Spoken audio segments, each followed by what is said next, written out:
Coming up next, I'll tell you how to thrive in the age of hybrid work. And then I'm going to share the one thing that we all have in common with the greatest achievers in the world. We'll also take your chat questions and your calls, and it starts now.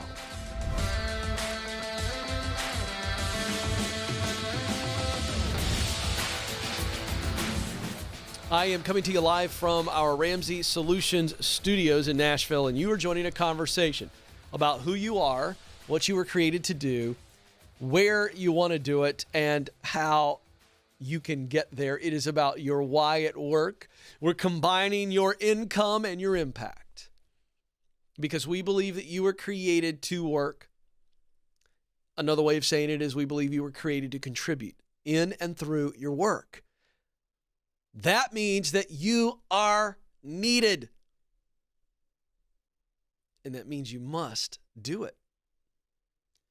Working on purpose is not an option, friends. It's an obligation. This is why we all, no matter where we come from, what we look like, what we believe, we all have this voice inside of us. Sometimes we drown it out. Many of us never answer the voice. And it says, why am I here? And I'm telling you, you're here to make a contribution. So living and working on purpose is not about you. It's about others. Somebody out there needs you to be the best version of you. And that's what we're about here. So that's a fun conversation. It's a hopeful conversation. It's a positive conversation. It's a practical conversation. So join us. You're one phone call away. Phone lines are open. 844-747-2577. Now, we're live every day at 12 Eastern Time here on, of course, our YouTube channel, The Ken Coleman Show. So if you're watching later and you want to call in, that's when you can get us. And we get calls from all around the globe. The phone number is 844-747-2577. All right. Start today's show. I saw an interesting article from Harvard Business Review about thriving in the age of hybrid work. And it really intrigued me because I think that one of the most important qualities that companies are looking for, thus one of the most important qualities that you need, and parents, you need to teach your kids, is the quality of adaptability. In other words, handling change. Now, we as human beings don't naturally come out of the womb going, woohoo, let's do some change today. We long for safety. And so change many times represents a threat to our safety. If I'm just breaking it down to its core. Well, the world is changing all the time, but even more rapidly now. So I saw this article and I thought, I want to break this down for the audience. Again, it's called Thriving in the Age of Hybrid Work. You can go look it up on Harvard Business Review. I'm not going to read the article. I never read these articles, but I just kind of pull some things out. Okay, so what are the examples of how we see this hybrid form of work? And really what it is, in past decades, the way we saw work was either or. But with the rise of technology came remote work. Then we see COVID come in and remote work becomes like the norm everywhere. And now there's this big decision point with companies and employees. Do I like this working from home all the time? We've proven that it can be done. Do I want people back in? That's an example of how we've gone from either or to yes and thus the idea of the hybrid. Okay, here's an example, hybrid talent. There's some data from Burning Glass Technologies, which uses artificial intelligence to scrape 1 billion past and current job postings. And what they're seeing is it is highlighting a growing demand in the job descriptions for hard skills and soft skills. I love when other people validate what I talk about on the show. I don't need it. I know I'm right, folks, or I wouldn't be doing a show with my name on it. I didn't just show up today and go, oh, let's see, I think I'll come up with an opinion. No, I mean, folks, I teach what I did. However, when you see something like this, you go, this is great. Because when I open up almost every show, I say, we're going to help you find your sweet spot, which is the intersection of your talent, what you do best, hard skills, soft skills. I say it like that every time. because I like to take hard skills and call those abilities, and soft skills I like to call qualities. It is the combination of the technicality of a skill that I go do this, whether with my head or my hands, but then the soft skills generally speaks to the interpersonal qualities. So I talked about adaptability as we started off today. That would be a soft skill. So we're seeing hybrid talent. They want hard skills, but they also want soft skills. We're seeing this with my partner, Bethel Tech. They're the best at training people to get technology jobs. You know why Bethel Tech is blowing up? Not just because they're great at training people to go into technology jobs, but they're training them with soft skills. Their CEO's on the program going, Silicon Valley is going, don't just send us this brilliant nerd. Send us the brilliant nerd who knows how to interact with people. That's what he said on the show. This is an example. All right, another example, hybrid workplaces. Obviously, I kind of touched on this earlier, but office spaces are changing. Traditional offices aren't the thing anymore. Ramsey Solutions, we have predominantly cube culture with some offices. Then there's open space all throughout the building. We got people that'll work right out here. I'm looking out my studio window. We've got a cafe. People will work out there. People will work in the cafeteria. People work from home. Not at Ramsey Solutions. I should point that out. We are a work in the building place. So hybrid workplaces, hybrid cultures. Managers and organizations are bragging about their attempts to hire for culture fit. But they also want this diverse, inclusive culture. That's the reality in our world right now. A lot of pressure from consumers, whether or not they'll even buy from you, do business with you based on your diversity and inclusivity. And those are good examples. I won't keep going. There's more in there. But really a hybrid career would be another example. And I teach that on the program. This idea that you can have multiple talents, but I'm the guy that's going to tell you to use all of the multiple talents. Be as invaluable as you can by being somebody who can plug into multiple different roles, because you're very clear on what you do best, those abilities and qualities. See, folks, we've got to treat what we do best, the talent, the abilities and qualities, as these unbelievable tools. It's a game-changing tool. So if I've got some really great tools, I need to be using the great tools. I don't need to hang them up in the shed.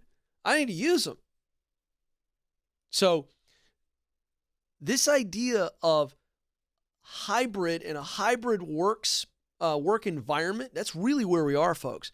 And you would do well to understand that in some of these examples and say, okay, I make myself more valuable. I make myself more versatile, give myself more options to pursue the dream by understanding the environment that I work in.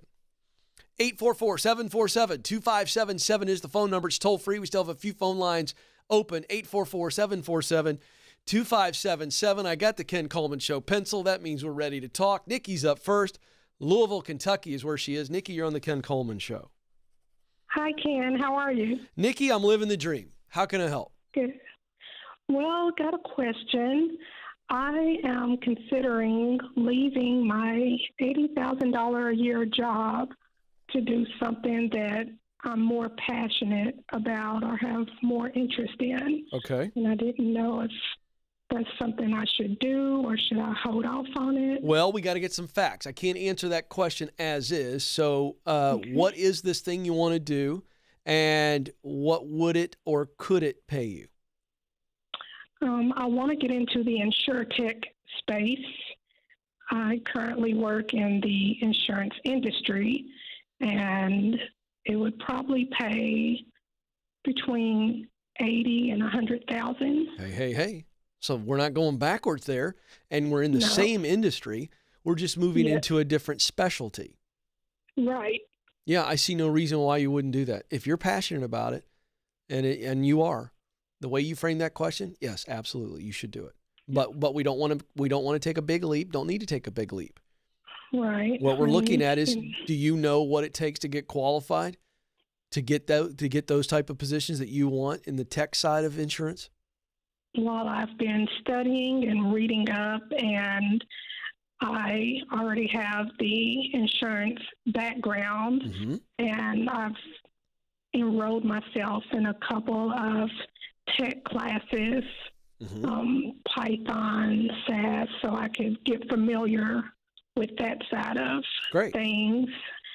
And, we've gone through the Dave Ramsey baby steps, and I have the 3 to 6 month savings. Nice. So I'm ready to take the leap, but I guess scared to take the leap. Okay, so good. And I'm glad you're acknowledging the fear. What are you afraid of? Let's be really, really specific about what you're afraid of. Not being able to meet the demand or requirements of me. I know currently what I do and that I'm good at it. Was there a I don't time know that I'll be good at the next level in a different space. Have you already started taking your technology courses that you're talking about? That start in February. Okay, but you're pretty technology savvy? Yes, I'm not afraid of it. I'll Perfect. maneuver and get around. Perfect. And so you know that you're taking the right courses, so you know the checklist of all the technology requirements that you need, correct? You've got the list. Okay, great. Correct. Was there a time, how long have you been in insurance? 15 years. Great. Was there a time in that 15-year career, I'm guessing in the first year to 2 to 3, where you were learning a whole bunch of new skills and new things? Yes. How'd you do with that? I caught up to speed very quickly. Okay, so what? Situation. Exactly. So guess what? You've done it before. You can do it again. Yes or no? Yes. Come on, you saw I trapped you there, didn't you, Nikki? I just walked you right into your own trap. You know you've got what it takes. Yes or no? Yes. Come on, that's what I'm talking about, Nikki. Are you sitting down or standing up right now? Where are you at? I'm sitting down. You're sitting down in where? Describe where you are in this moment as you talk to me. In the basement of my house. Fantastic. Actually. I would like you to stand up right now. Would you please do that? Would you stand up? Okay. Tell me when you are standing. I'm standing. Okay, I want you to exaggerate this, but I want you to get your head up, chin nice out straight, and I want you to put your shoulder blades back to where your shoulders are as tight and as straight and as tall as they can be. Tell me when you've done that. Okay, I've done that. All right, now I want you to say, I have what it takes. I know it, and I believe it, and I'm going to do it. Say that. I have what it takes. I know it. I believe it. I feel it. I believe it. And I'm going to do it. And I'm going to do it. Yeah. How's that feel, Nikki? It feels good. All right. It feels great. Good. You can sit down now. We're done. You're awesome. You got this. That's all you need. You just had to talk through your fear. Folks, that little exercise we just went through is how we determine if fear is telling the truth or not. Because I believe fear is lying most of the time. I've been very aggressive on this show in saying that fear is always a liar, but I've had to confront the fact that sometimes fear is good and it does protect us. But in the context of the Ken Coleman Show, most of the time fear is lying in the conversations that we're having. And so what we did was we just had Nikki tell us what she was afraid of. She named it. We put it on the witness stand when I walked her back through her track record. And we trapped her. We just walked her into a fun little corner and said, gotcha. She knows she has what it takes. And some of you out there, that was a little silly what we did. That's okay. I really don't care if you think it's silly. Because I hope you heard Nikki. And I hope you heard the physiological transformation that overtook her in that little exercise. And she actually said in her basement, standing up after I made her stick her chin out and get her shoulders back, she said, it feels great. And I think there's somebody out there today that if you want to do it right now, or later today, or in a moment when you need to, get alone where you don't have to feel silly. You're not worried about anybody seeing you. And stand up, chin out, expectant. I'm proud of who I am. I'm not ashamed. Get those shoulders back and say, I've got what it takes. I know it. I believe it. I'm going to do it. Woo! Look, I'm just telling you. That's breakthrough for some of you. You just got to get to a place where you shut down all the fear and the doubt, the emotions, the feelings which create these awful negative thoughts, and just tell yourself the truth. I got to keep teaching. I know I'm going to get to. I'm coming back to the phones, but I'm feeling it right now. Listen, I want you to catch the significance of why I told her what I told her to say. I have what it takes. That's what we all long for, that answer to know. Do I have what it takes? I want somebody to recognize us and see us and go, you got it. So we tell ourselves that. The next two statements, I know it, is the knowledge piece. I wanted her, see, we walked her through experience. She goes, I know that I'm a quick learner and I did it once before in a brand new industry. I can do it now. So it was the knowledge. Oh, I am a quick learner, quick study. I've done it before. That was the knowledge piece. So I had her say, I know it. But then the I believe it. Do you see the difference, Joe, between I know it and I believe it? There's a difference. Absolutely. I know it is the knowledge. Listen, folks, I believe it means I'm going to act on it. And so that's why I said, I believe it, I'm going to do it. So for instance, there's a chair over here in the corner of the studio. If I get up right now, or the chair I'm in, when I came in today, I didn't really think about this chair because I've sat in this chair enough to know that it's going to hold me.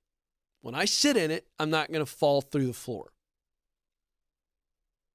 So knowing that is not enough. At some point, I have to believe it and actually sit down in it. So I want you to catch the significance of those statements. I know it.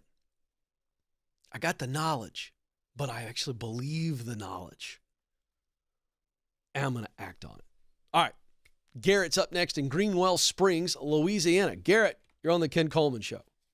Hey, Ken, how are you? I'm fired up. Can't you tell? I can definitely tell. Let's go, man. I'm all for you now. I mean, we've already helped Nikki. It's all about Garrett. What's going on? So for as many years as I can remember, I've always been so passionate about so many things. And while I've worked a standard job, I've never enjoyed going to work 4 or 5 days a week to make somebody else money. No, just waiting for the day that I can save up enough to where I can retire and go and enjoy, the better things in life. Right. And, just having so many passions about so many things and, knowing that, to own my own company and to help others, as you said before, it's human nature, but, just go out and do those things and help people, get out of debt and generate more income and, how to market themselves and just all these things I'm so passionate about. It's just kind of overwhelming sometimes to try to figure out what path to go down. Mm-hmm. Well, you're in a place right now where I think you've got paralysis by analysis. Is that true or false? I would say that's true. Okay. I'm guessing that there are 1 or 2, maybe 3 ideas that are constantly at the top of your mind and heart. Is that true or false? True. Okay. What are the top 2 or 3? You tell me. So I started a side business that I run at night and on weekends to, try to build my own company as well. What's the side business? So I do metal art, metal work. My crazy big seller is custom crawfish paddles, believe it or not. Custom crawfish paddles? Yeah, I guess more personalized than custom. Oh, yeah. Yeah, that's custom. Okay, great. So keep going. And how does that side business set you up for owning your own business? You were saying that just moments ago. I want to keep going on this path. Right. I'm trying to grow that. My next step is to start visiting more and more local stores to try to get my product there and hopefully grow that way. My current job, I work in engineering and I use drafting and design in my current day. Yeah. So I transferred those skills into this into this business that I created, and it's been fairly successful. Right, but is that the dream job? Is that eventually where you're full-time doing metal work, art, customization? I could see it, but honestly, I feel I'm more passionate in the consulting world. Okay, trying to help stay with. others. Hold on.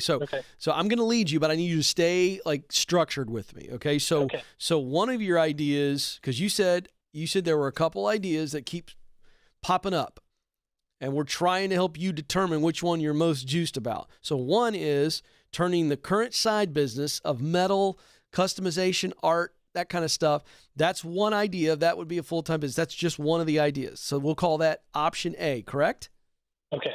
Yes Correct. or no? Tell me. Correct. Is it okay? Correct. Yeah. All right. What's B? B, in my opinion, would be consulting in some form. I have a background in planning and scheduling, and then I also enjoy helping others with their ideas, flush out their ideas of generating more income and helping them. Okay, so you're consulting entrepreneurs, small businesses. Tell me who your audience. Who are you consulting? For the planning and scheduling, it would be small businesses and entrepreneurs, and then to flush out ideas, it's more on the individual basis, and the entrepreneurs as well. Okay, got it. All right, is there another idea? Or is Those are my two main ones. Those are the two things that I am most passionate about. All right. Which one of those, if you could only do one of them, but you were guaranteed to crush it in both, but you could only do one, which one would you choose? I would choose the consulting. Why? Just that human nature to help others, and I love when others succeed. I love helping others to succeed and achieve their goals. Mm-hmm. And that's a big driving thing for me when I have people ask for my advice and Good. Hey, I've got this idea. Can you help me flush it out? Okay. Sure. Let's just do a little quick word exercise. I don't want you to overthink this. Just spit what comes to the top of your mind. So You're not allowed to use the word consulting, but if you had to pick one word to describe your role. So let's say you and I are having lunch and you've got this successful consulting business, and I'll go, what role do you find yourself? What's the word you would use to describe you as a consultant? What's the role you play for your clients? What word pops up? Leader. Interesting. Okay. All right. So is it that you are struck? See, you're really clear on these two ideas. So choosing which one, you were also pretty quick. You didn't even hem and haw. It was consulting. So what's holding you back? I don't think you can say what you said at the start of the call. Not now, and I don't think you were actually. Here's my point. Well, let me let you answer. What's holding you back? Because I think consulting is the clear winner for you, so why haven't you pursued it? I guess my thing is not knowing how to break out in that field to where I can do it full time. Yeah, you don't know how to do it and grow it. That's what's holding you back. Correct. All right, so let's reframe this. You know what you want to do. You just don't know how to do it. Yes, I guess so. All right, that's great. Well, how much are you making in the side business right now, the metal art? Sales this past year was right under 50,000, and the business has only been open for maybe a year and a half. Do you pay yourself any of that, or do you put it all back in the bank? I put it all back into the business. I've been reinvesting into the business to help it grow. Interesting. So here's how this goes. You will have to build this consulting business much like you have built the metal art business. The process is the same. The difference is that you are, in one business, you are selling an actual product. You're manufacturing, creating an actual product. That's what you're selling. Correct. With consulting, you're selling a service. Mm-hmm. But you understand, starting and growing a business, it doesn't matter what the product or service is. There always are nuances. But as far as getting it off the ground, it's largely the same process. Do you understand that? And do you agree with that? I do agree. So what we've got to do is, at some point, you created some metal art. Either you talk to somebody about it and they go, hey, yeah, I'll make me one of those. What would you say it's going to cost me? And you came up with a number based on whatever. You did some research, plus your time, quality, and you went, all right, it'll cost you this. And they said, great. Or you just created some spec products, started telling people about them, and people bought them. If you go back and were to tell me the story, it would include a lot of that. Yes or no? Yes. Okay. So with consulting, same thing. The challenge is you have finite amount of time. You've got a day job that pays you well, and you've also got this other job that could pay you some really nice money. So at some point, you will have to choose just based on your income and what your financial needs are. I'm just wondering if it's not a good idea for you to keep building the metal art business to the point where it could pay you. How much do you make in your day job? I think probably right over 65. Why do you not know what you make? Why did that take a while for you to figure out? Because I have multiple sources of income and don't fully remember exactly how much each one makes. Oh, okay. I got you. But I want to know what your day job pays you. I think the day job is around 62 to 65 a year. All right. So you need to verify that and make sure you're on a budget. If you're not, I'll put you in Ramsey Plus, because this is important that you have your financial house in order as you begin to make the steps here. But what I think your path is, this is my recommendation, is that you consider staying in the metal art business to the point where you can replace your day job income. You're not far away. You see what I'm saying? You've been investing back in the business. I don't think you're very far away from getting to a point where you could pay yourself 60 or 65 out of that business. Am I right? That is correct. Okay.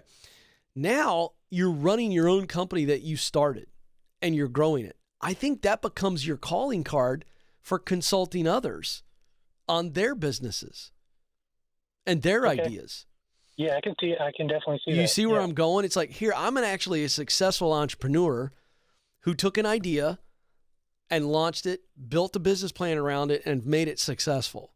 Ding, ding, ding, ding, ding. I want a consultant who's actually done it.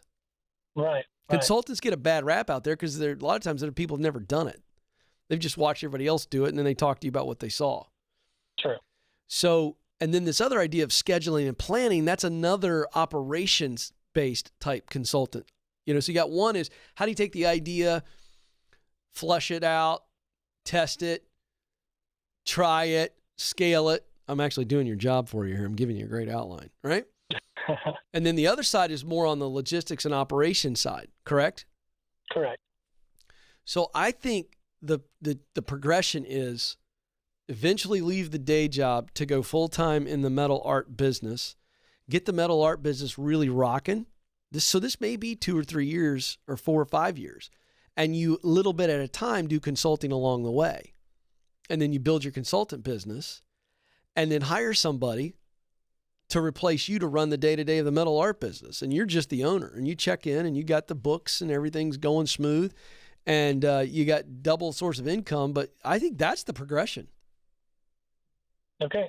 It's great to hear you say what I, kind of felt. So, that's the validation that I was kind of looking for. Yeah, you got it. I like that plan. And by the way, that plan is not only smart, that plan is not risky, and that plan also makes a whole lot more money for you too. Correct. Yeah, I love it, dude. Folks, listen, if you want to consult on something, be really good at something that you want to consult on. So the credibility is everywhere. That's why I like this plan. All right, quick break. When we come back, we'll get to the chat room, and I'm going to teach you what everybody listening and watching has in common with the greatest achievers in the world. This is the Ken Coleman Show.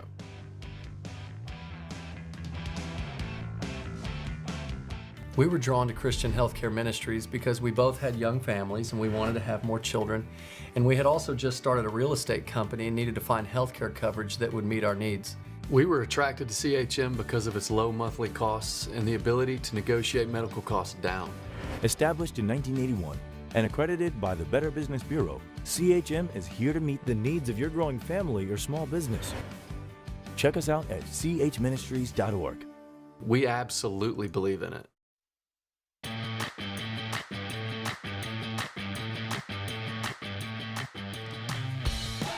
Ken Coleman Show continues, passing out clarity and confidence at an alarming rate. At some point, Joe, the government's going to try to regulate us. They're going to be like, this is just too much. It just too many people getting clear, confident. What's going on over there? What's going on? I kid.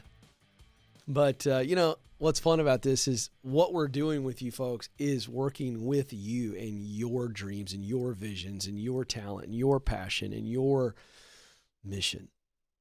You have the answers. We just pull them out of you and help you put a plan together. 844-747-2577 is the number. Okay, let's go to the chat room, and then I want to teach just for a few moments today on the one thing that all of us have in common with the greatest achievers in the world. And I think it's going to really encourage you. Martina writes in, Ken, what job can I pursue if I love cleaning and organizing? All right. This is a team exercise here. So Amanda, Joe, Sarah, if you guys want to pipe in my ear, you can. But I'm going to try to roll off several things here. All right.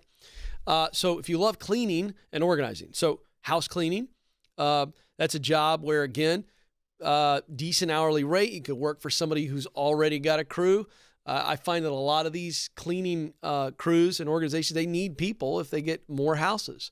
So you could work for somebody else or start your own cleaning business today. Okay? You talk about a low cost of entry company, your own cleaning business is the way to go. So cleaning job, obviously, this could be, by the way, let me add to that, homes and office buildings. Don't forget office buildings, restaurants, open your mind there. And by the way, let's go a little further. Cleaning. So instead of general house cleaning, you could get specific. I'm going to get into carpet cleaning. You like cleaning? Get into that. You like cleaning? What about a laundry business? I don't know. Let me tell you one of the greatest cleaning jobs in the world. If you like cleaning, and I'm brainstorming, what about dogs? We got a lady that comes and grooms our dogs. And it's called grooming, but let me tell you what it is. It's cleaning. You can call it grooming all you want to. A little snip here and get the knots out of their fur. But Joe, the reason we pay her is not to brush out Riggins and Ellis, our two doodles.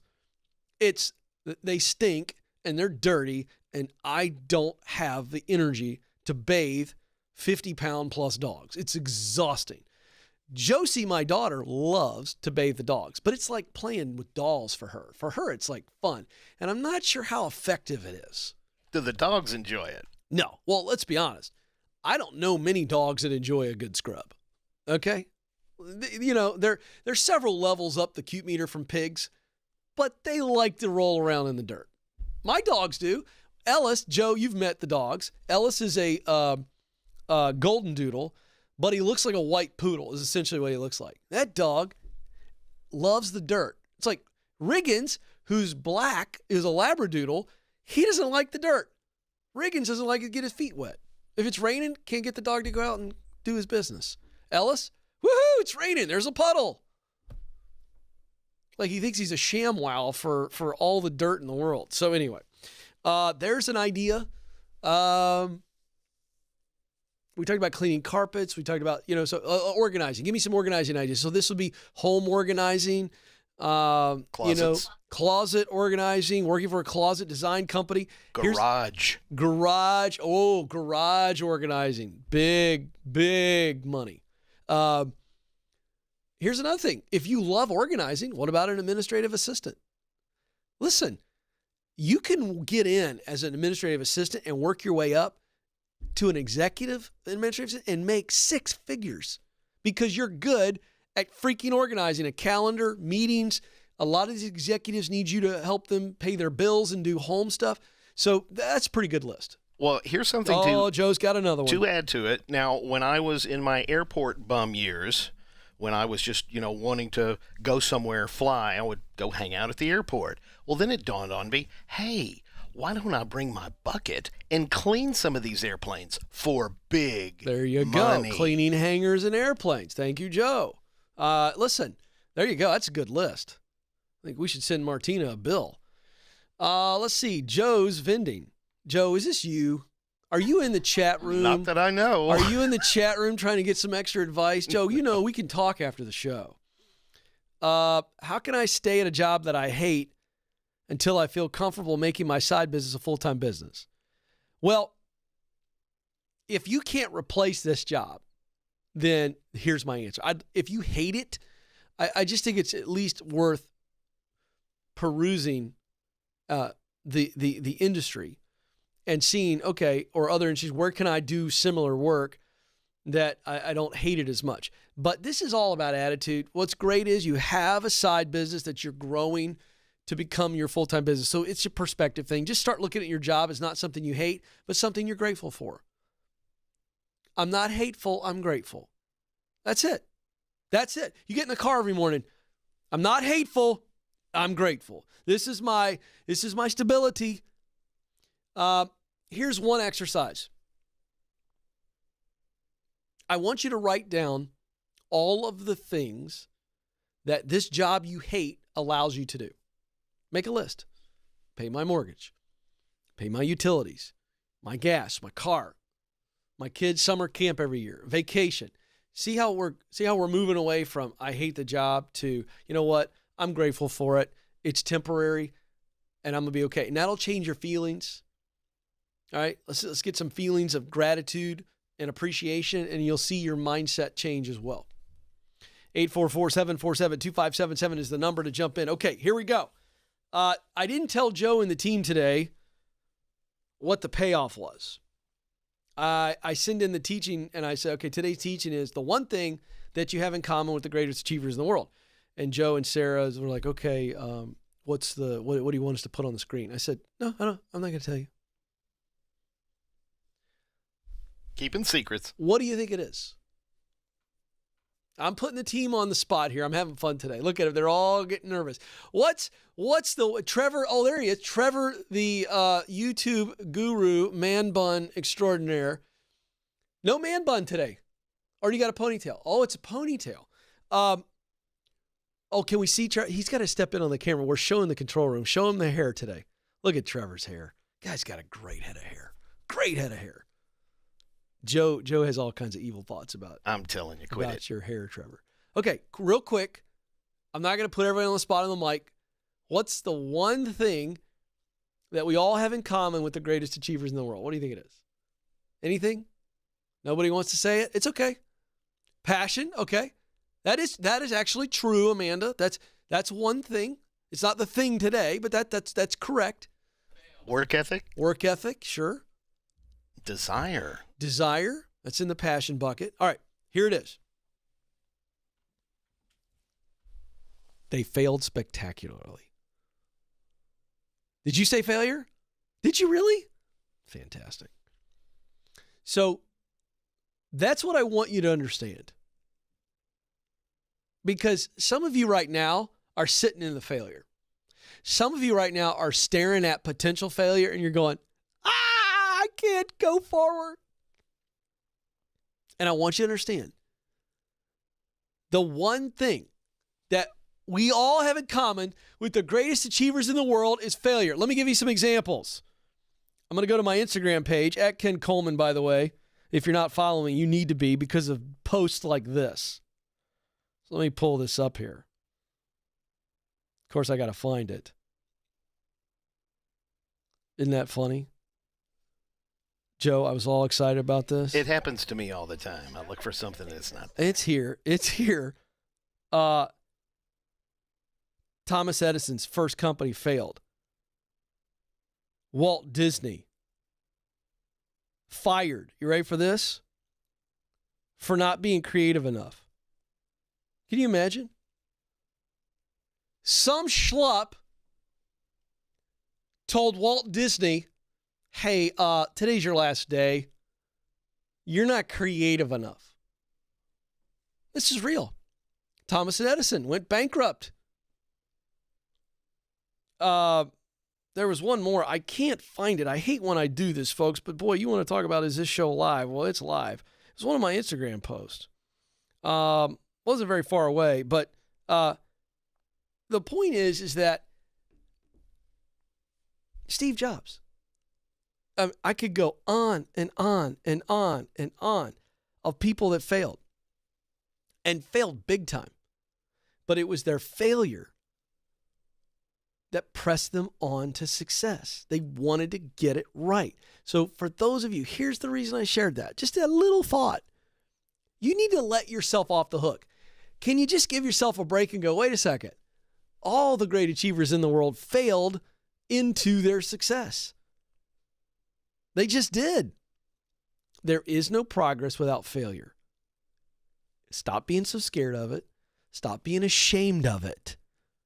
And realize it's a part of the deal. It's the price of admission to your dream. You're going to fail, and it's okay. Just learn how to fail the right way. And if you failed spectacularly, you haven't learned how to fail the right way, get back up on the horse and embrace failure. My time is almost up, but before I let you go, I want you to know that you matter and you do have what it takes. Thank you so much for joining us. Until next time, this is the Ken Coleman Show. Press on.